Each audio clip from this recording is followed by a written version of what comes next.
ፕላንና ልማት ሚኒስቴር ከአርቲፊሻል ኢንተለጀንስ ጋር ዛሬ ሳይሆን ከ2014 ጀምሮ ወደ ስራ የገባ በሀገር ልጆች የተሰራ በአርቲፊሻል ኢንተለጀንስ የለማ ሲስተም ነው የምንጠቀመው። ስራችንን በሙሉ ኦቶሜት በማድረግ አርቲፊሻል ኢንተለጀንስ ትልቅ ሚና ተጫውቷል።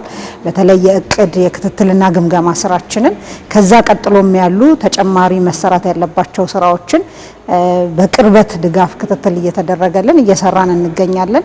ከዚያ አኳያ አርቲፊሻል ኢንተለጀንስ ያለማልንን ስርዓት ከውጭ ለሚመጡ ትልልቅ መሪዎች የትልልቅ ፋውንዴሽን መሪዎች የትልልቅ ተቋማት መሪዎች ዲሞንስትሬት ስናደርግ ማመን ነው የሚያቀቱት የሚያቀታቸው በአገር ልጆች የተሰራ መሆኑን።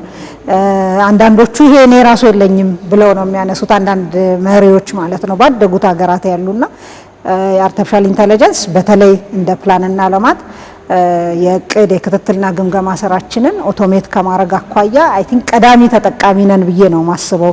በቅርብም በጣም በርካታ ተቋማት ያላቸውን የኦቶሜሽን የዲጂታይዜሽን ስራ በትልቁ እየደገፈ ነው ያለው። በተለይ በዶላር ተከፍሎ ከውጭ አውትሶርስ ተደርጎ የመጣ የነበረውን እዚሁ አገር በመስራት ትልቅ ስራ ትልቅ ገንዘብም ሴቭ ማድረግ ዶላርን መቆጠብ ከዛም ባለፈ ግን የሀገር አቅም መገንባት ላይ ትልቅ ሚና እየተጫወተ ነው ያለውና በጣም ትልቅ ሚና ነው እየተጫወተ ያለው አርቲፊሻል ኢንተለጀንስ።